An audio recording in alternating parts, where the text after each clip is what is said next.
नमस्कार, मी अश्विनी. अशो रेसिपी मराठीमध्ये सर्वांचं खूप खूप स्वागत आहे. आणि आज अश्विनीच्या स्वयंपाकघरामध्ये मस्त असं चमचमीत आपण शेवगा बनवणार आहोत. ते शेवगे शेंगा सुक्या, आणि त्यासाठी मी शेवगा या पद्धतीने कापून घेतलेले शेवगे शेंगा आणि छान 2-3 पाण्याने धुवून घेतलेले आहे.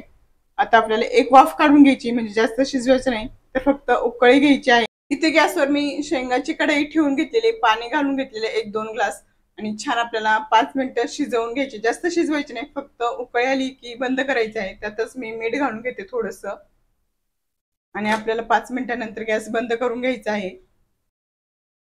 5 मिनिटं झालेले आहे, आपल्या शेंगाला छान अशी उकळी आलेली आहे. आपण गॅस बंद करून घेऊया. इथे मी कढई ठेवून घेतलेले, कढईमध्ये तेलही घालून घेतलेलं आहे. तेल छान गरम झालं की घालणार आहोत जिरं. अगदी थोडंसं जिरं घालून घेते. जिरं छान फुललं की घालणार आहोत ठेचलेला 10-12 लसूण कांड्या ठेचून घेतलेल्या, त्या घालून घेते.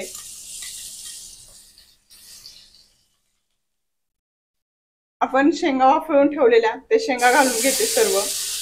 आपल्याला शेंगा जास्त शिजवून घ्यायच्या नाही, फक्त एक उकळी आली की काढून घ्यायचं. म्हणजे काय होतं, कडू जर असेल तर ते कडवटपणा शेंगाचा निघून जाईल. त्यासाठी फक्त 5 मिनिटं उकळून घेतलेले आहे शेंगा, आणि छान आता परतून घ्यायचे आहे. 2-3 मिनिट छान परतून घेतल्या. आता आपण सुके मसाले घालून घेऊया. सुक्या मसाल्यामध्ये मी घेतलेला आहे घरचा मसाला, साठवणीचा जो मसाला असतो तो मसाला घेतलेला आहे.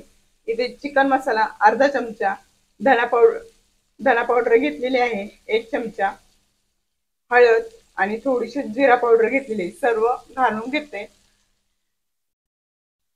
त्यातच घालून घेते चवीनुसार मीठ, आणि मिक्स करून घेणार आहे.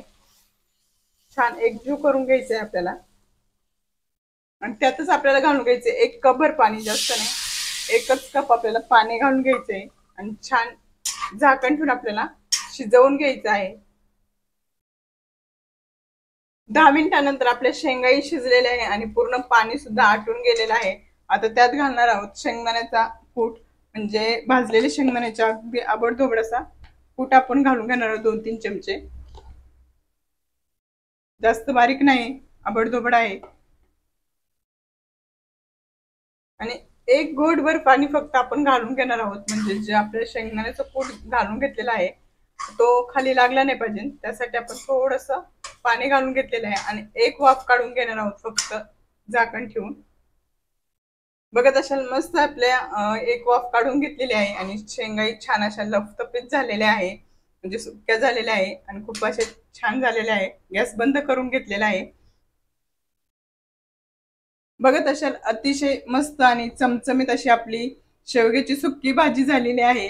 आणि आजची रेसिपी कशी वाटली नक्की कॉमेंट्स मध्ये सांगा. रेसिपी आवडली असेल तर लाईक करा, शेअर करा, चॅनलला सबस्क्राईब करा. अशाच नवीन रेसिपी संग पुन्हा भेटूया. तोपर्यंत स्वस्त राहा, मस्त राहा, मेन म्हणजे आपले व्हिडिओ बघत राहा. बाय सर्वांना.